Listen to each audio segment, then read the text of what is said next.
I will do the briefing in English, and afterwards, if you want to ask questions in English or Bengali, we can take questions. You will have to forgive the Probashi in me.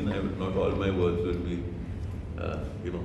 Be, okay. Nayanta University, the idea of Nayanta University started 6 years back when a group of leading Indian industrialists felt the need that India has arguably world-class institutes of engineering and management in the IITs and IIMs.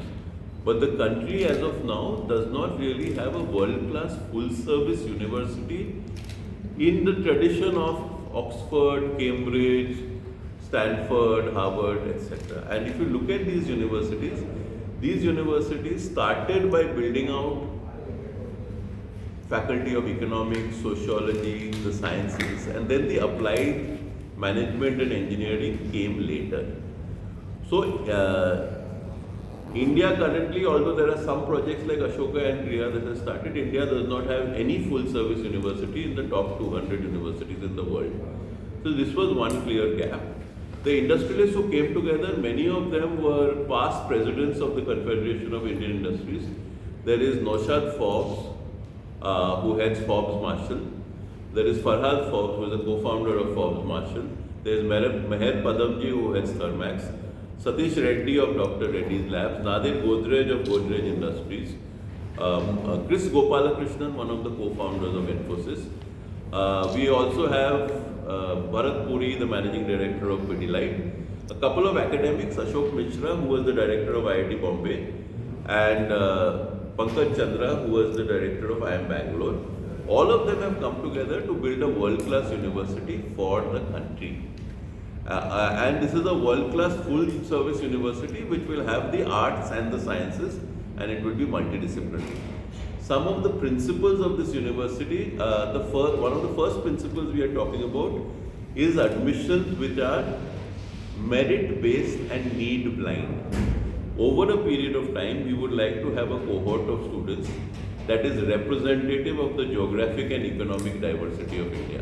What merit-based and need-blind means that if you are a talented student who makes it to Ashoka on merit and you do not have the capacity to pay, we will pay for you. We have budgeted up to 50% of our students studying on scholarship. There are full scholarships, there are 80% scholarships, there are 50% scholarships. As part of this, we are working with NGOs to reach out to students from economically underprivileged backgrounds who demonstrate merit. And when we say merit, we are expanding the definition of merit. So somebody who is coming from an IB school and has got 99%, and somebody from a municipal school who has got 85%, they may be similar in merit because their opportunities and availability of the best education have been very different. So how do you reach out to that 85% student and help them to develop and come into that cohort? So we are reaching out to NGOs. We will start doing it early. We started this process a year back in terms of reaching out and identifying these students. Also, our definition of merit. When we admit students, we are looking for marks. We will look at your 10th standard marks, but we'll also look at your marks in your best cluster.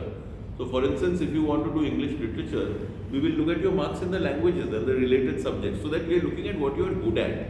Secondly, there are 3 human qualities we are looking at: hunger to learn, resilience, and curiosity. For these, we are allowing students to write essays in multiple languages. So we are not confounding your English ability with your choice of subject. And there will be an interview to assess this. So one part of it is that through outreach, we want to access the talent of India. We have seen in cricket that when the cricketers start coming from all over the country, the team starts doing really well. Similarly, we think that if we are truly able to access the talent of India, we may have the best cohort in the country. So this is one clear thing. The second is that when you look at subjects like management and engineering, you will find that internships or industry exposure is part of the curriculum. When you look at degrees like economics, mathematics, sociology, English literature, often you can do a degree with little or no reality check. One of the things we are saying, and we have an MOU, a formal MOU with the Confederation of Indian Industry, is that each student will do an immersion for 1 month in social sector, 1 month in government sector, 1 month in corporate, and then they will choose a partner, then they will choose a sector. In that sector, they will do a 5-month internship. Already before we start, we have 19 partners signed up from internship. By next year, we intend to have 100 partners signed up. First year, we'll have a cohort of 100 students. The idea of this is give students a lot of opportunities for internship and a lot of opportunities for jobs, so that jobs are not something they have to worry about. Because if jobs are not something they have to worry about, then they can focus on learning. The third thing is that many students who come into undergraduate degree, they don't really know what they want to study. They might tell you what they want to study, but that is dictated by what their parents have told them, or what their peers have told them, or what they think will make them more money.